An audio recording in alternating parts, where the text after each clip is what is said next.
Hi, I'm Ross Benjamin reporting for the Offshore Gaming Association. That's OSGA.com, your number one source for information on the offshore sportsbook industry. That's OSGA.com. Let's take a look at Sunday's Super Bowl matchup between the Philadelphia Eagles and the New England Patriots. This will be Philadelphia's first Super Bowl appearance since 2005. And on that day, ironically enough, they faced the New England Patriots. And in that game, New England came away with a narrow 24-21 win. In terms of Super Bowl experience, recent years, and franchise history, New England holds a huge edge there as the Patriots will now be playing in their eighth Super Bowl under the guidance of head coach Bill Belichick. And all eight of those games, barring something unforeseen, Tom Brady would be his starting quarterback. In the first seven under Belichick, the Patriots went 5-2. And if you discount any team not named the New York Giants, the Patriots have gone 5-0. As a matter of fact, this will be their third Super Bowl appearance in the last 4 years.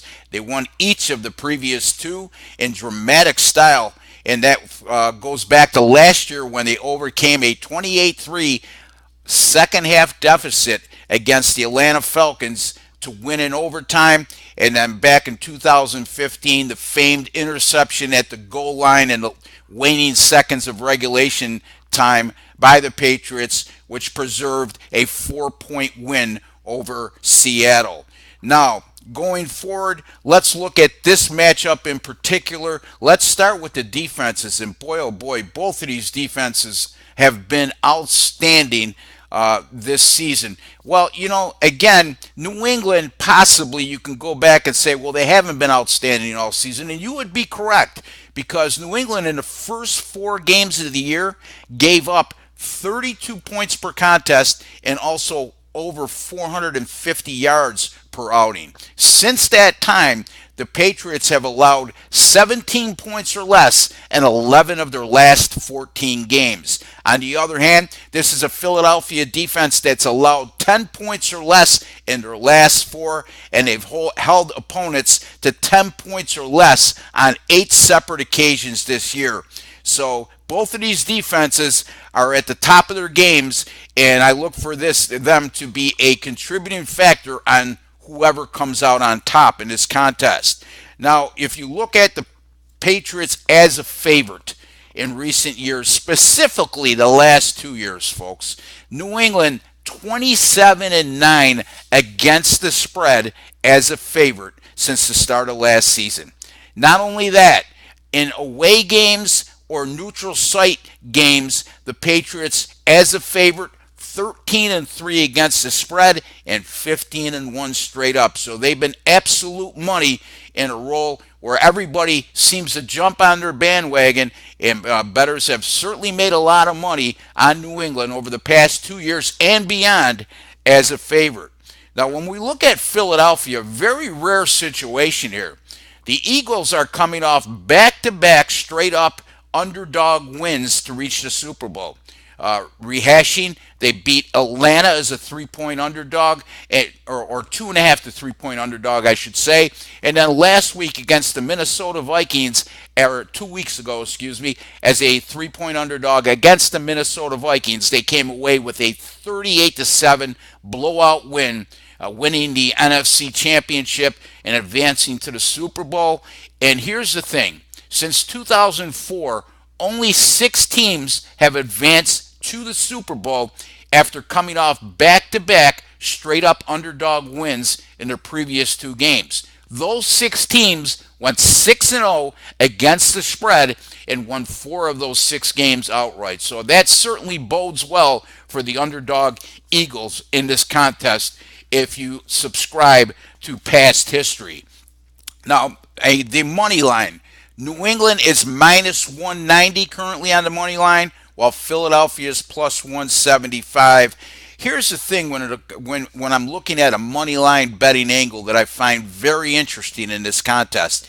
It revolves around turnovers. The Philadelphia Eagles were one of the best as far as turnover differential in the NFL this season. And as a matter of fact, the Eagles only turned the ball over an average of 1.23 times per game. Okay?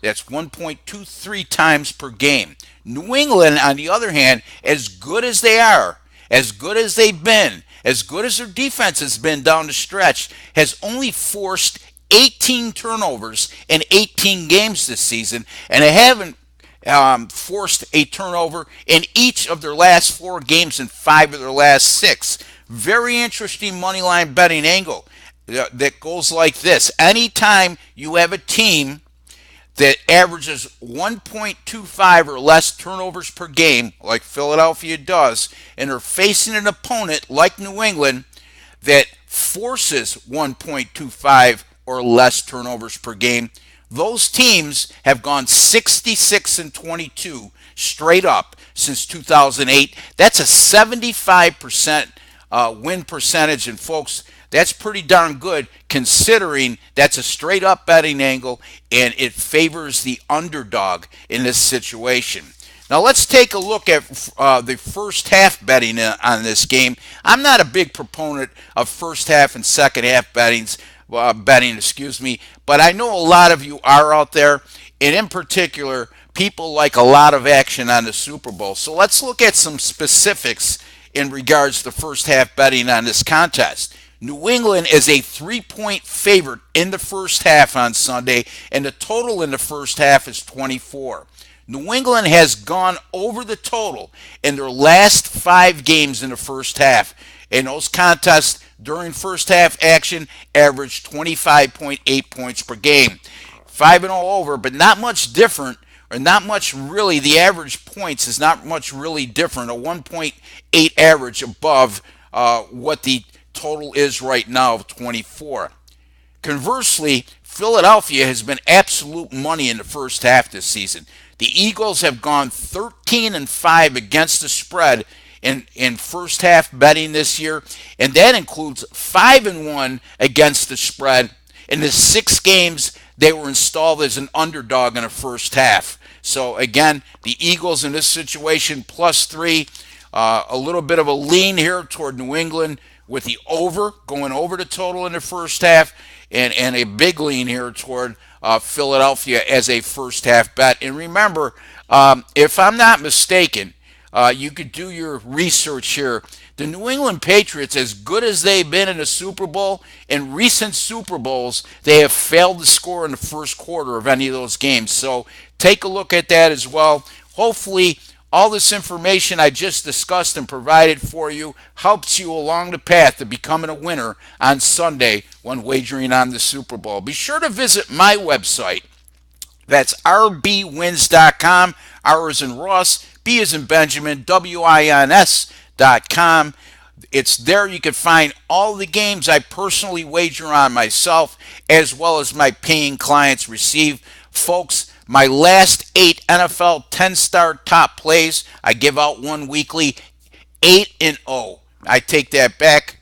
2 weeks ago, I gave out 2 in the conference championship games, which was a real oddity. 8-0 with my last 8. My NFL picks overall, 11-2 the last 13.